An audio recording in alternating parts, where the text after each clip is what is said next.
Good day. My name's Eric Turkington. I'm chairman of the Falmouth Water Quality Management Committee, and I'm here with our consultant, Christian Rathjen, from ScienceWares, and we're going to sort of bring you up to speed on what is going on in the wastewater world in the town of Falmouth and beyond. Probably the most significant thing that's going on right now is a proposal that the state has just put out, the State Department of Environmental Protection, that would really impact the town of Falmouth in a serious way. What they're proposing is that everybody in town who is in a watershed of an impacted estuary, which in Falmouth means 3/4 of the houses in Falmouth, that all those people would be obliged to install what they call IAs, or innovative alternative systems, add them on to their existing septic system. And this would be a choice that the town would make, either to do that for 14,000 people in the town of Falmouth, or it's a two-part choice here, or to do watershed permits for the 14 estuaries that the town has. Now, this sounds fairly complicated, but it has huge ramifications if they actually go ahead with it. Because frankly, 14,000 homes in Falmouth, we're nowhere near ready in terms of the technology, in terms of the financing, in terms of anything, to tell 14,000 people they have to do something that costs a lot of money and probably doesn't do much toward reducing the nitrogen that's going into the estuaries. So that's a very big issue that the state just kind of sprung on Cape Cod, not just Falmouth. So it was the initial proposal that came from the states, and the states going through town by town on Cape to review, to get feedback from the towns on their feelings of it. So it's very initial phases of it. It's not anything that's been implemented yet, but it has a small timeline if it does get implemented. So the town's going to have some big decisions it's going to need to make. I'm glad you brought that up. It's a proposal, and they're very ambitious about this. They'd like to have a regulation in place in the next 6 months. Well, that's wildly optimistic, knowing how long it takes to do this sort of thing.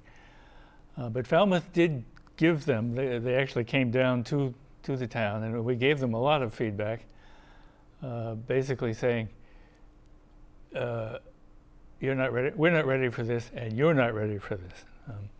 So we'll see where it goes, but we're keeping a very strong eye on it, because anything that affects 14,000 households in Falmouth is really something that we have to watch very carefully.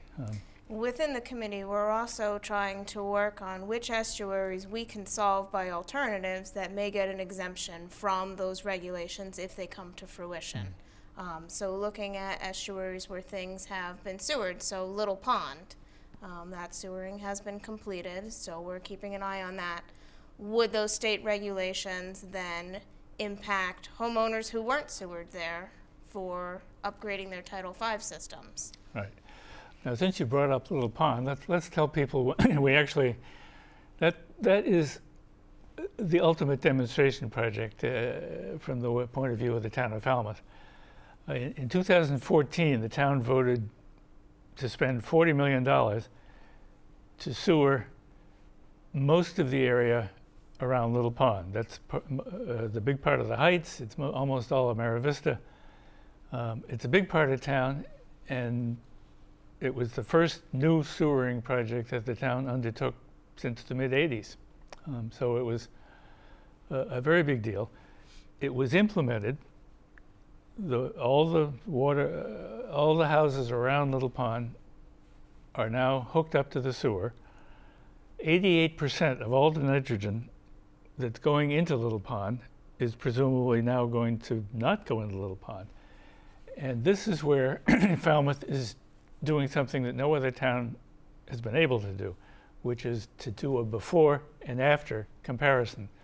What happens when you take a water body that's got way too much nitrogen in it, and you take out 88% of it, what happens to the pond? So one of the things, we're partnered with USGS as well as Marine Biological Lab. Both organizations are monitoring the pond from a different perspective.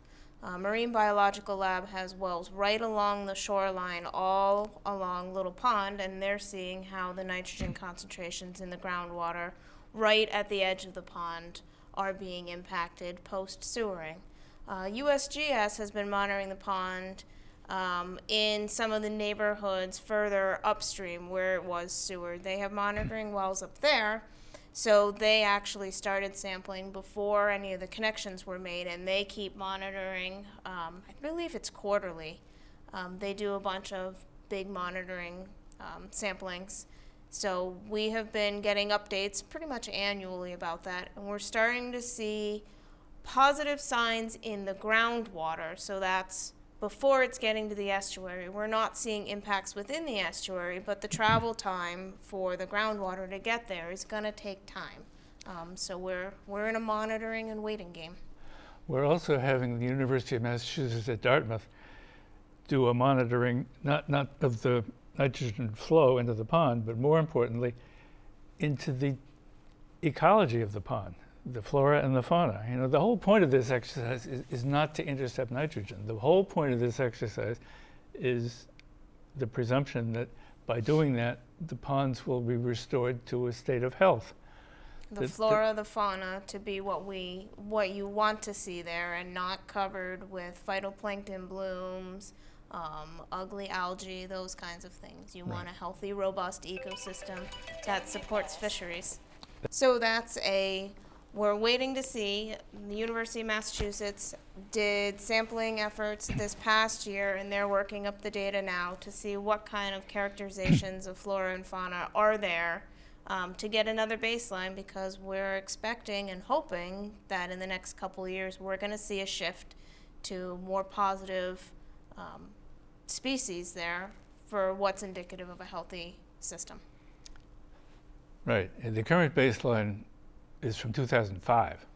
So it was really important to, before the sewering actually was implemented and the nitrogen flow from the wastewater systems around people's houses stopped, it was really important to say, well, what's the flora and the fauna doing now, so that in the next years to come, we can see if it makes any difference. I mean, that's an important reality. The reducing nitrogen is nice.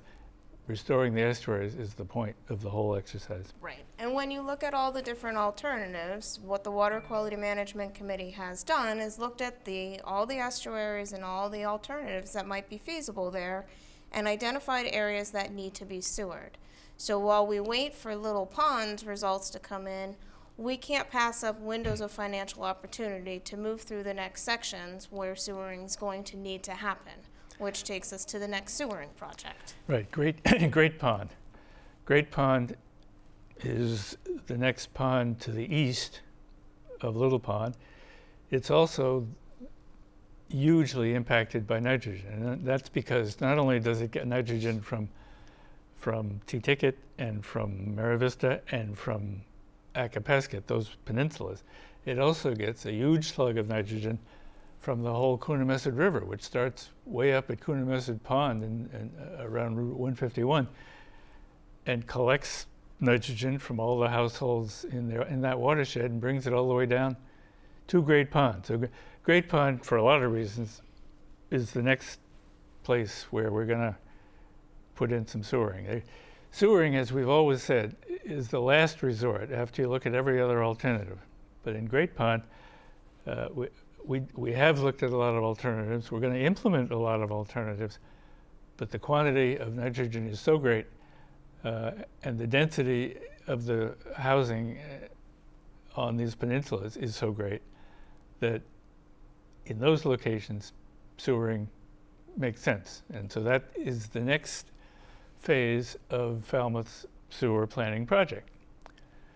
The area that's targeted for the next area, it's called T-Ticket Acapesket Sewer Service Area phase one. And basically, we're talking about everything from the Mira Vista Peninsula all the way over to the Coonamessett River. It includes Falmouth Port, it includes T-Ticket Path, it includes a number of things along Route 28. That whole area, we're talking about 800 roughly homes and businesses that would be hooked up in the next phase. That would come to the voters and to the town meeting in 2024, spring of 2024.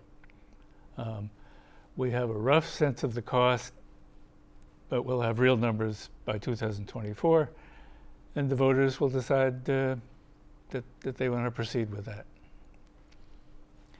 So then even with phase one, that's not going to be enough to get the estuary back to a healthy state. So down the line is phase two, which goes to the Acapesket Peninsula, which will also have positive impacts for Green Pond as well.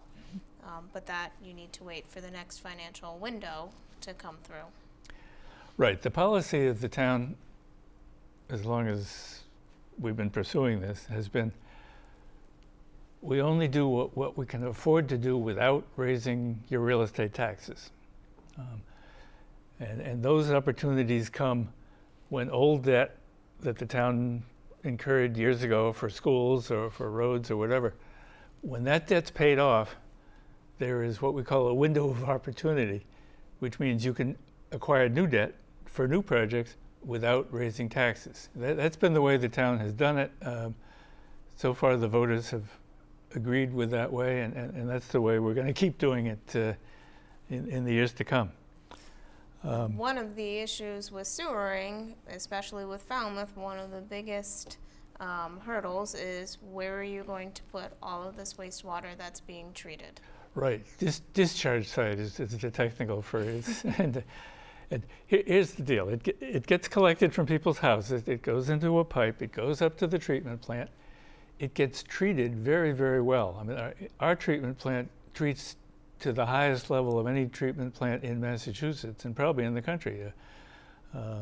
It gets it down to 3 parts per milliliter of nitrogen. The drinking water standard set by the EPA is 10, so you have some idea of how well How pure. how clear it is, But basically. no one's taken you up on the offer to drink No, it yet. I bring a little bottle of this stuff around, and everybody says, "Gee, that's clear," but no, nobody's quite ready to drink it. Neither am I. But the point of the thing is, you really get it down to a very well-treated level. But you still have to put it somewhere, because you're talking about hundreds of thousands of gallons every day. Even when it's treated, it's got to go somewhere. So there's been a lot of attention paid to that question, and the town has sort of narrowed the field down to 2 land-based possible sites and 2 offshore outfall sites. Mm-hmm. The land-based sites we refer to them as the Augusta parcel. It's 20 acres that the town bought right next to the Falmouth lumber some years ago for this purpose. And the other one is the Allen parcel. That was, again, a purchase by the town some years ago, a portion of which was set aside for municipal use. So one of the issues is right now where the town discharges, with all the new sewer projects that are planned, we've reached capacity as what's allowable by the state. So we cannot put more discharge into the current locations. So to proceed with any future sewer projects, we have to have a place to put it. So that's what the evaluations are currently trying to determine. What makes the most sense for all the long-term planning sewer projects, because it's not going to stop at Great Pond. It's not going to stop at the T-Ticket Acapesket sewer service area. There will be more in the future. So trying to look forward to cover the next 30, 40 years of sewering needs for the town. Exactly right. So you've heard about the land-based sites, the Allen parcel and the Augusta parcel. The other option is offshore, either into Buzzards Bay or frankly more likely into Vineyard Sound. You would have a lot of environmental concern about that, and we're looking at that now. The state's looking at that now. the law allows for it, and a lot of communities in Buzzards Bay in particular are doing it now. In fact, New Bedford, for example, is putting out 30 million gallons a day of secondarily treated wastewater into Buzzards Bay. So it's a well-known and well-established way of doing it. Falmouth would be putting out perhaps 2 million gallons a day of tertiary treated wastewater. And that would be in 40 years. That wouldn't Right. be right off the bat. Right, that would be the maximum amount that would ever go. So it's an option. I mean, there are a lot of factors you have to think about. You have to get it to the shoreline. You have to get it under any eelgrass that's out there, which means you're basically tunneling under eelgrass beds to get it to a point where you aren't affecting the eelgrass. So it's an expense that we don't know how much that would be, and it has environmental concerns that we need to address before we tell people Right. this is something we could do. But we're also weighing the environmental concerns with the land-based options Right. too, because both Allen parcel and Augusta parcel, as that water trickles back down into the aquifer, it's treated to 3 parts per million nitrogen, but that's going to end up back into an estuary. So that would mean more nitrogen removal would need to be taken out if you're going to dump a significant portion of the treated wastewater somewhere it didn't come from. So that's another concern of weighing the cost benefits for that of we have a land-based option, but now we're contributing more nitrogen. What else do we have to do? What makes the most sense? Mm-hmm. So to listen to us so far, you think all we talk about is sewers. And that is not the case, actually. Falmouth has been a leader in looking at alternatives to sewers and developing an alternative, not just thinking about them, but actually testing them out in demonstration projects. So I want to spend a little time here bringing people up to speed on the alternatives that the town has entered into and actually implemented. So the first one, which we entered into back in 2014, was a simple one. For Bourne's Pond, it appears that if you widen the inlet from its current 50 feet to 90 feet, the flushing that would take place would increase substantially to the point where half of the amount of nitrogen you have to remove would be removed that way, just by having a wider channel with greater flow. Now, that was in 2014. The design has been done. The permits took plenty of time, like 5 years, but the permits are all in hand for this project, but it still hasn't been done. And the reason for that is a couple of years ago, the town decided it was a good idea to combine the widening of the channel project with another project at the same location, which was the Minot Beach Road and the Minot Beach Restoration Project, which the town also wanted to do. So that one took, and still is taking, time for the permitting. They have one permit that they're waiting for. One permit that they're waiting for from the Corps of Engineers.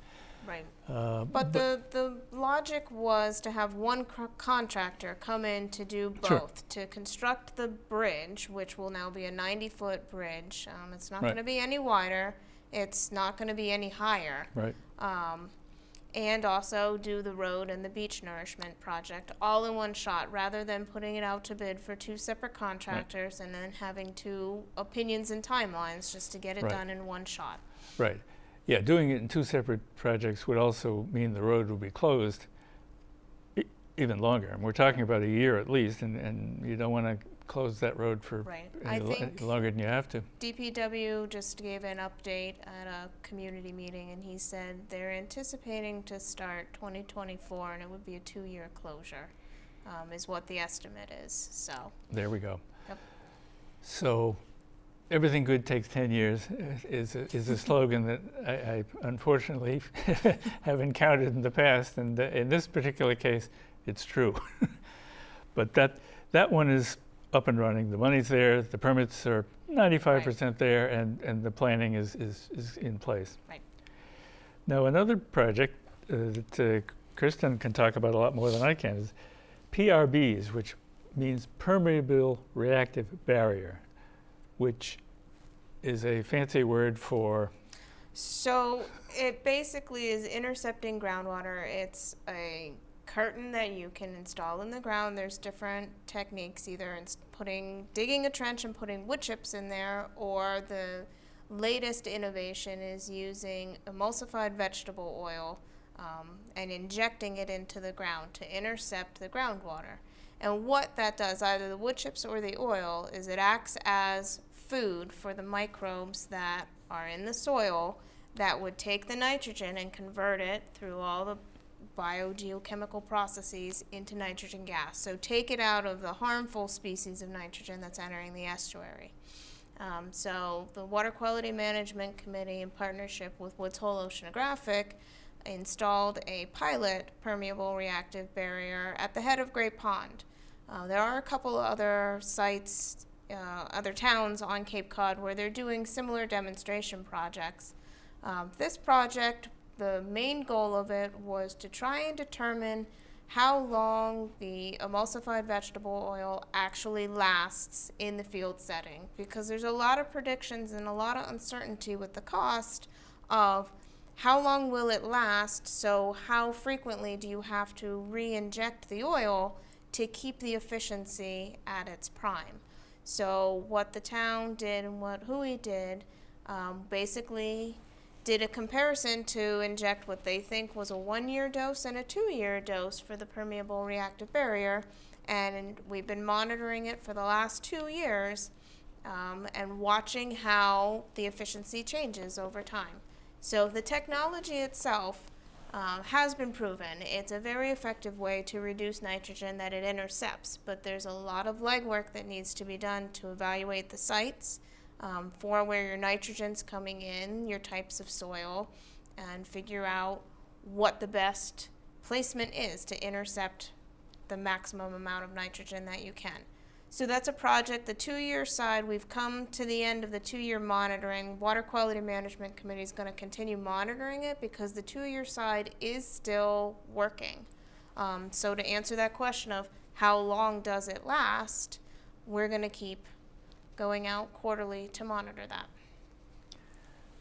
The town of Orleans, which is essentially in the same situation we are, except they only have one estuary to worry about, and we have 14, but they're going through the same process, and they have actually committed to installing a permeable reactive barrier wall of a substantial length as part of their wastewater planning and implementing project. They've already gotten funding committed to put this in real life, not just as a demonstration project, but as part of their solutions. Right. Mm-hmm. It's an interesting idea. When we first thought about this, we talked to a lot of consultants, and they said, "Oh, we've done that. Well, none of them had done it for nitrogen coming out of home septic systems. They had all done it for toxic plumes on military bases or things like that. So we are really pioneers. We in Orleans are pioneers. And we're learning a few things about this. It sounds good. Clearly the nitrogen will be removed by the carbon as it goes through.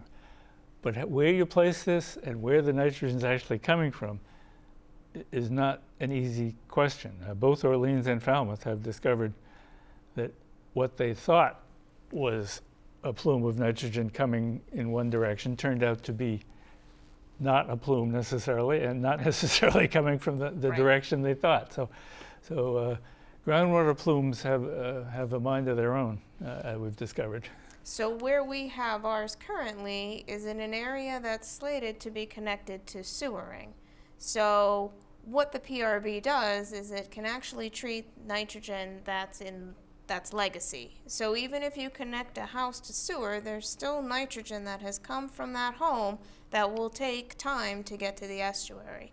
So it's not a waste of a technology, even if it's somewhere that's going to be sewered, because you're going to get more beneficial immediate impacts from that.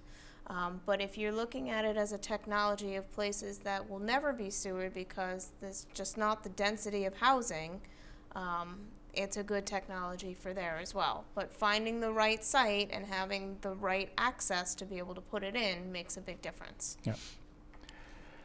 Like everything else, it's complicated.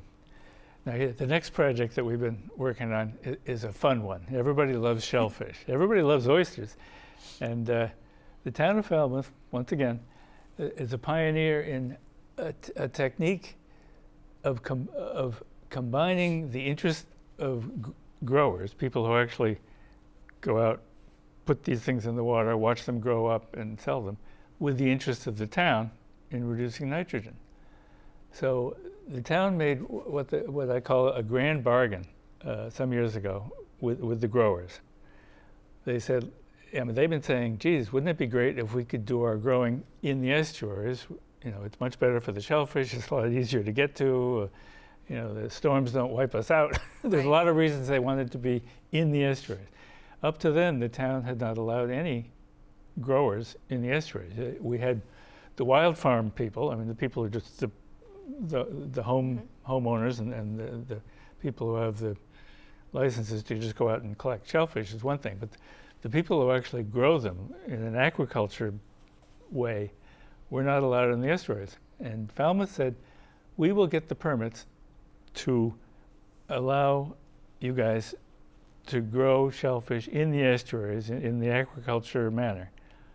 But you will sign a contract with us that says, here's how much nitrogen I'm going to remove from your estuary as part of this deal.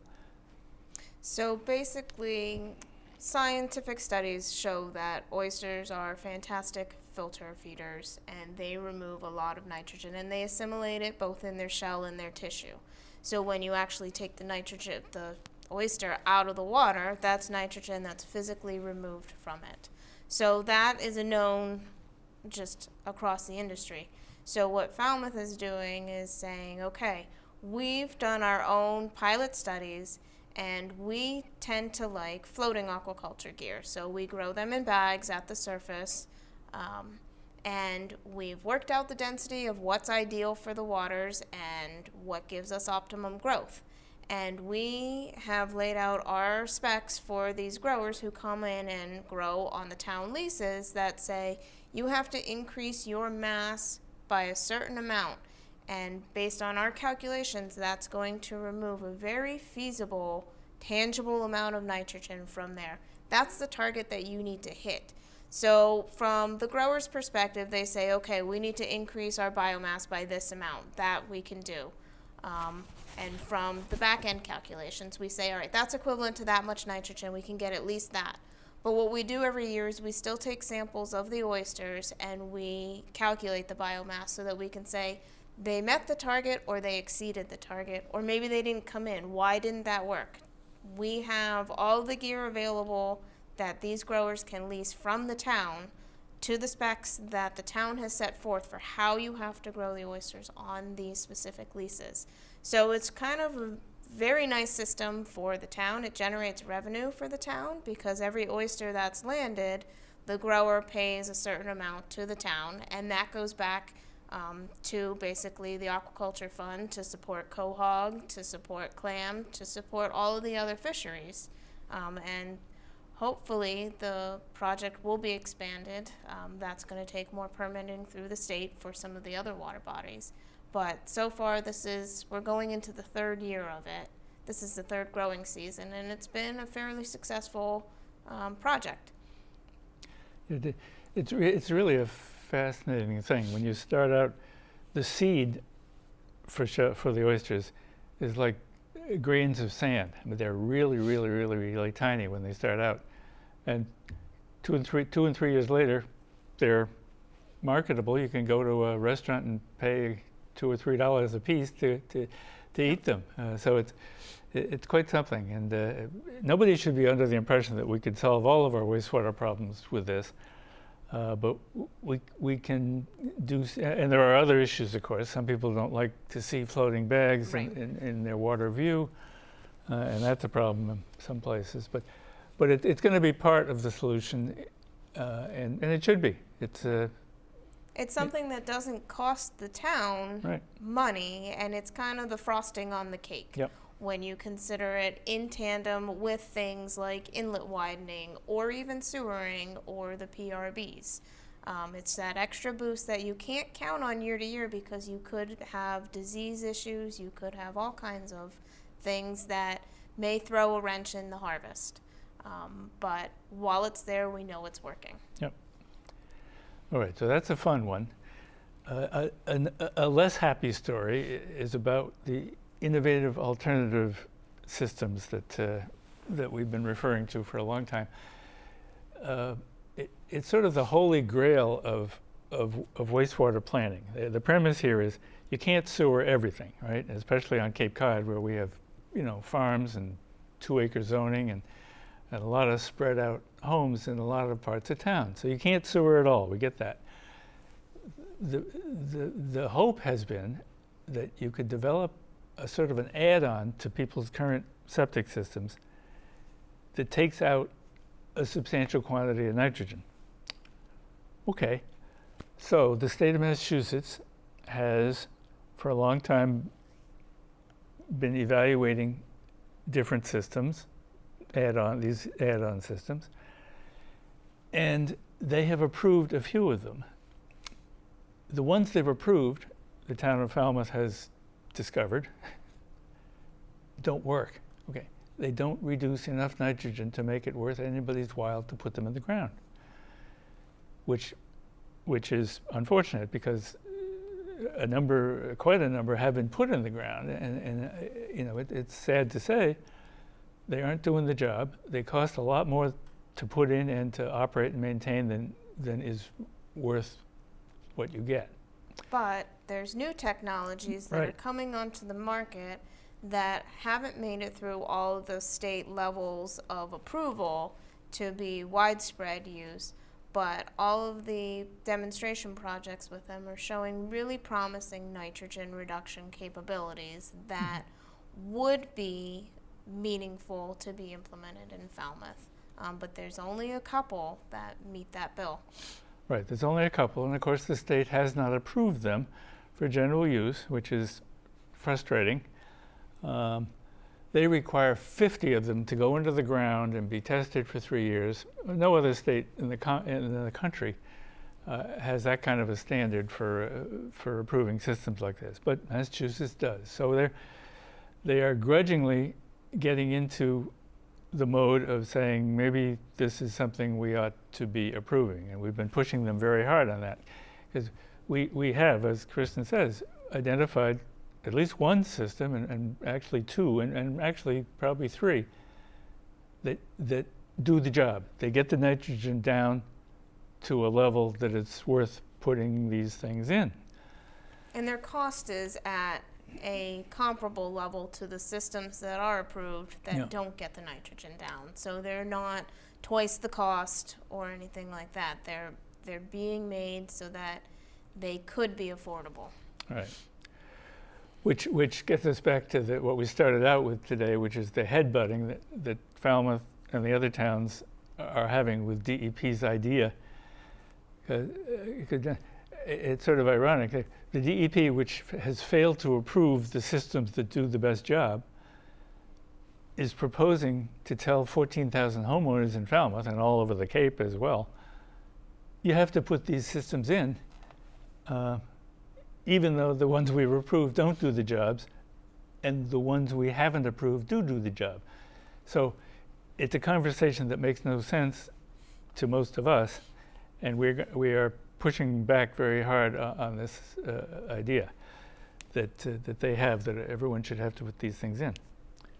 I think we're going to win this one because it makes too much sense, and they will come around eventually to approving systems that do work, and then we can talk about who should put them in and who should help pay for it, because obviously, the town helps pay for sewers. The town and the state should contribute to any requirements that people put IAs in too. And the state's not just hearing it from Falmouth. There are plenty of other active groups. Barnstable Clean Water Coalition has been pioneering getting some of the systems up to that 50 installation requirement. Other towns have been very vocal with the state as far as their approving IA systems and what they want, what they need. So the state is hearing it from a lot of sources. So it's not just Falmouth that's fighting the fight. But we're a big mouth in it. Well, we could say that. Yeah. Let me just touch on what happened with the sewer project that we did in Little Pond, and what's likely to happen. From the point of view of the homeowner, for the T-ticket area, which is the next phase, and the Acapasket area. On Little Pond, the town hooked up over 1,400, 1,460 something, over 1,400 homes and businesses, okay? They all get to pay a betterment. The betterment, we changed the state law on betterment. The original law was you got to pay 5% interest and you had to pay it off in 20 years. We changed the rules for Falmouth, and for every other place now has adopted this. You can spread it over 30 years. If the town gets a zero interest loan to do its part, the homeowner gets a zero interest loan. So instead of paying 5% interest and paying it off over 20 years, you now pay zero interest over 30 years. So the net cost to the homeowner as far as the betterment was it $800? I think so. It was per year, something like that. It was the So. total cost was like $13,000, and you could pay it off all at once. You could pay it off over the 30 years, but it was pretty low. The other thing that we found is that because of a lot of the area was low-lying, and this is going to be true everywhere we sewer things in Falmouth, you can't use gravity sewers everywhere. Gravity sewers are big pipes. They're terrific gravity because it means the water just flows downhill. But when you're working at sea level or close to it, you can't be going downhill. So a lot of our installations had to be what they call low pressure or quote grind your pumps. There's no grinding going on, but it's low pressure pumps. Basically, the wastewater comes out of your house into a pump right outside your house, and that pump forces it into the main line that goes down the street and takes it to the treatment plant. They're less expensive to install than gravity, but they have disadvantages too, like the pumps need to be replaced and maintained and all of that. So the town made basically a deal with the people who have these low pressure pumps, which is the town will buy the unit, you the homeowner get to put it in, and make sure that it's hooked up to the wastewater system. The town will buy insurance for a warranty. The town will come around and give you an electric jolt if the electricity goes out for a week. The town will do a whole lot of things to be a partner with the people who have these low pressure pumps. After some initial backing and forthing with some people, I think we've come to the conclusion that this is not a bad system. The people who have them don't mind them, and the town has found that the operation and maintenance isn't that big a deal. You just have to treat them right. Yeah. Right. Yeah, you have to take care of them. You can't put rags you down can't there, put your can't GI put Joe's grease down there. GI Joe Right.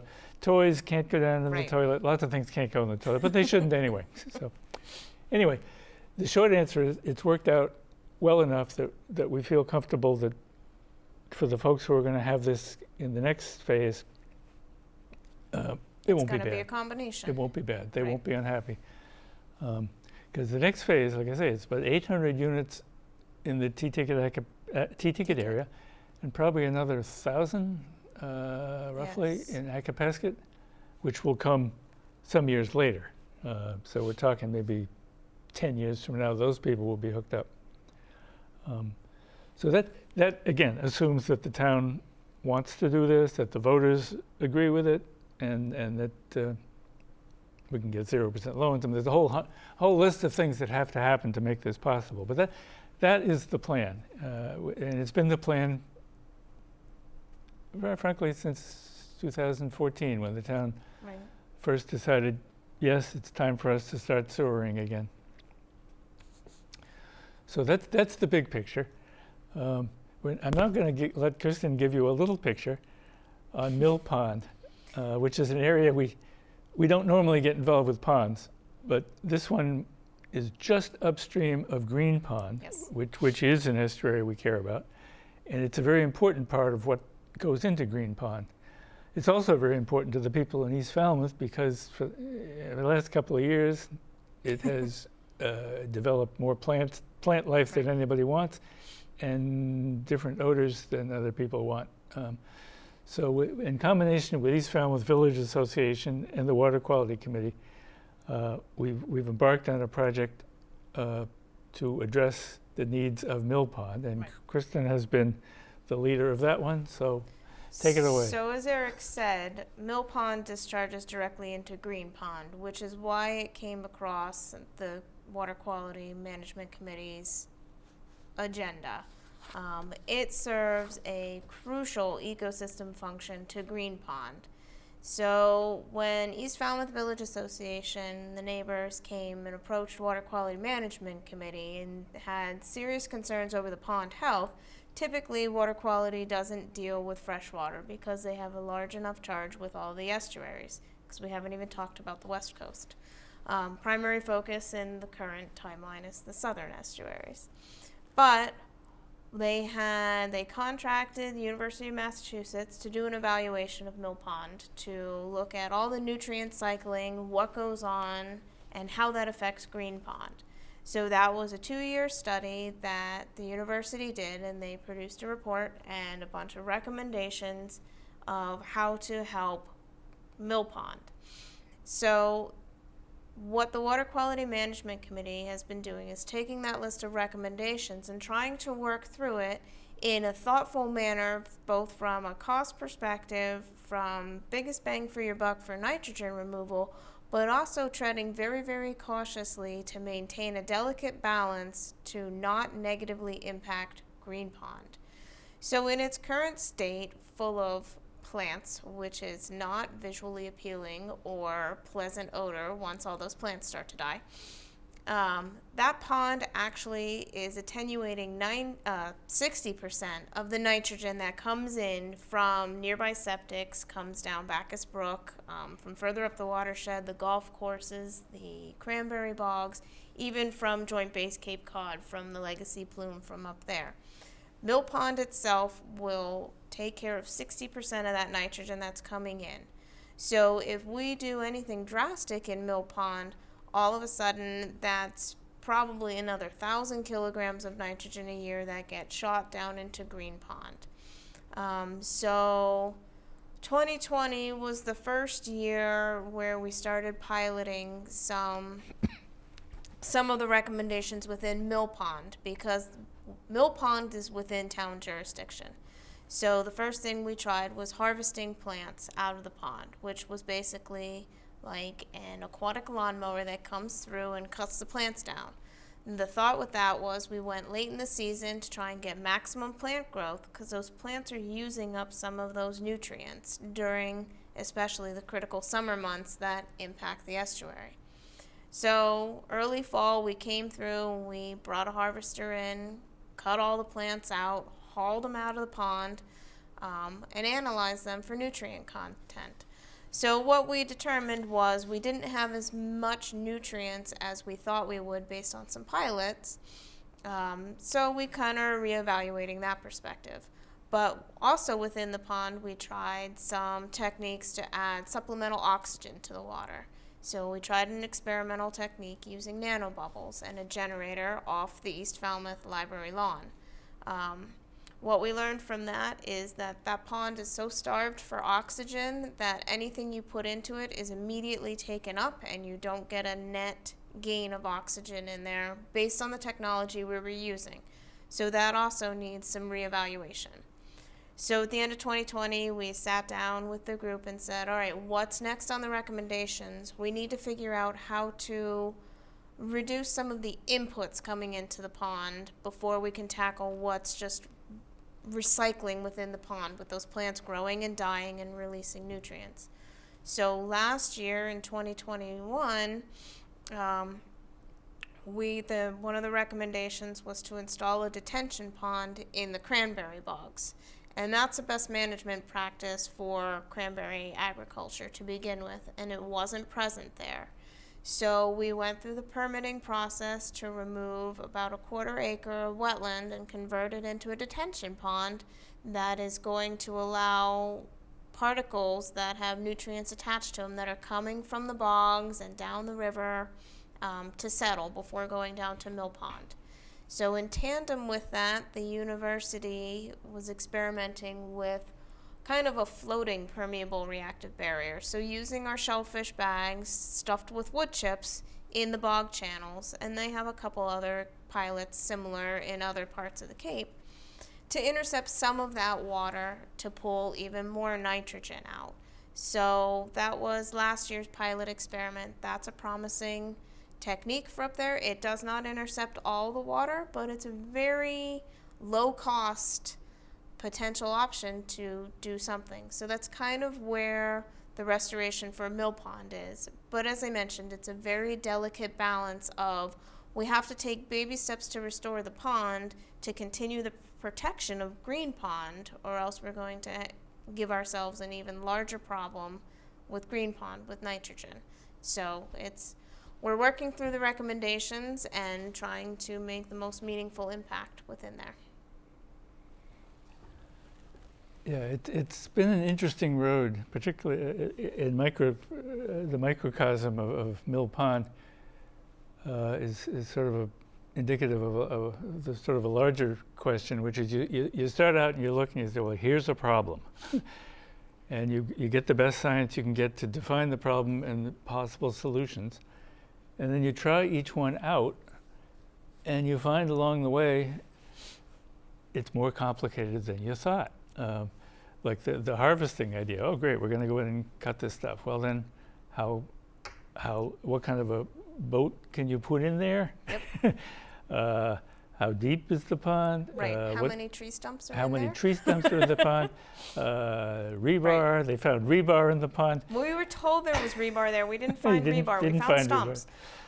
But they were cutting, and then how much do you cut? And then where do you put it all? Where do you put it? You have to fortunately, take it to, the cranberry bog owner has been wonderful to work with and has been accepting all the spoils from that harvesting, from digging the detention pond, so we didn't have to haul any material off-site.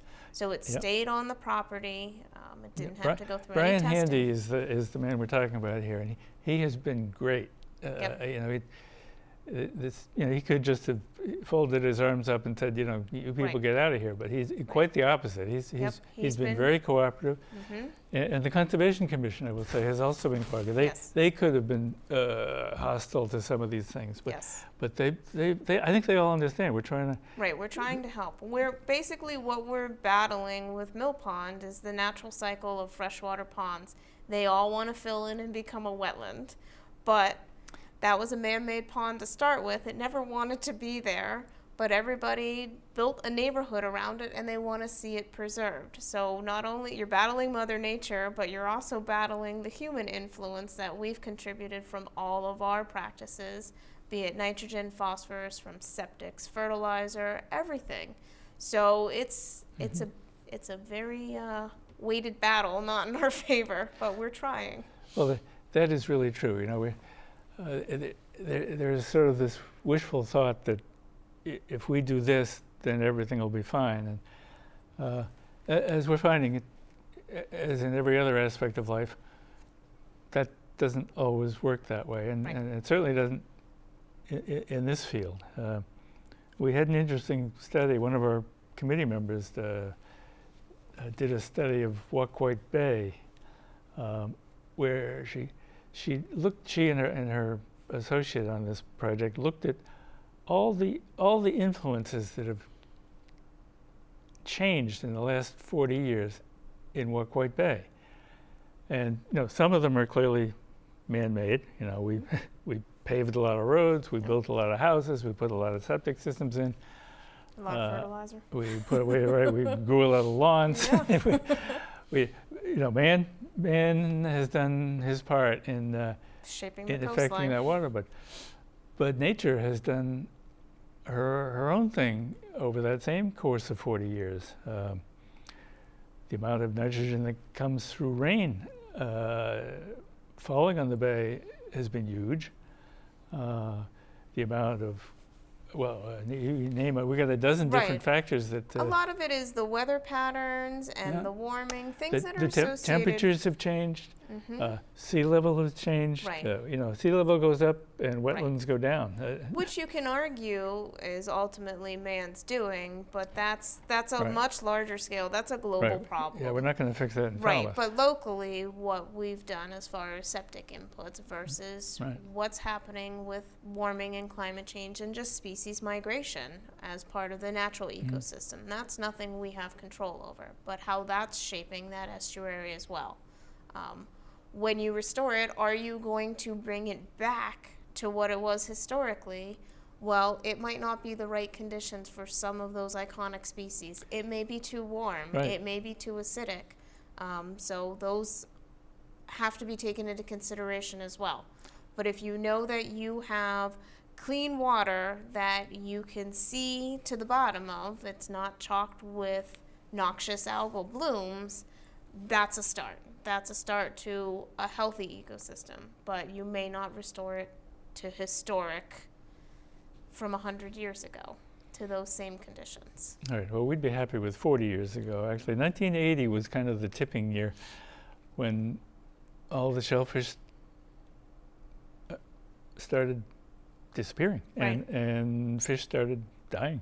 And when people started noticing, bad things are happening, and what can we do? And I think the simple solution was, it's all about the septic systems, and that's certainly part of it, but it's definitely not all of it. And I think we don't want to oversell the answer being we're septic. doing what we can for our part. We cannot control whether any of the harmful algal blooms, whether any of those species get carried by bird droppings and dropped into locations and then have the right conditions to blossom.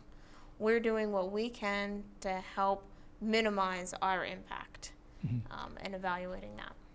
Yeah, lobsters are a good example of this. I mean, 40 years ago, quite a few people in Falmouth had lobster traps and went out and got lobsters, and that was that. And the lobsters have been going north ever since. And now it's very rare to find someone who's got many lobster traps or gets many lobsters here.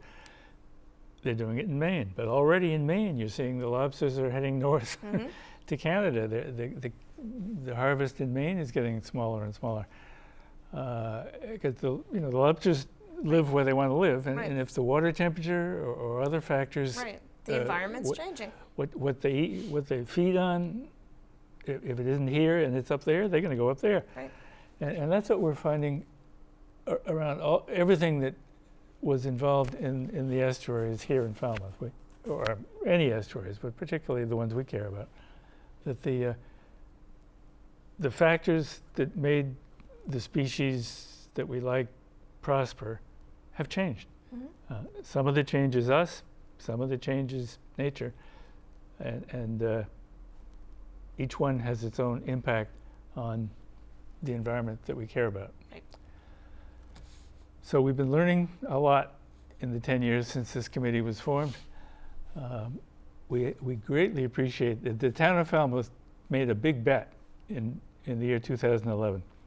They bet that if they could take advantage of the scientific knowledge that we have in this town, the Woods Hole community, and the local knowledge that we have in this town, and commit $2 million to the demonstration of all the different ways we could address the problem of the declining estuaries, that we would succeed. I'm not sure we could say we've succeeded yet, but we know a hell of a lot more than we knew 10 years ago.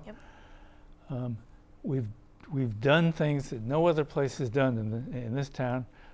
Again, thanks to the brain power of the people in this town and the amount of time and energy they're willing to give to this topic, to this subject. We are light years ahead of where we were. We're light years ahead of most other communities. And if and when these estuaries get better, it's going to be because the Falmouth voters, the town of Falmouth town meeting, made a big bet 10 years ago and said, we can do this here. We're not going to be depending on experts from outside or information from outside.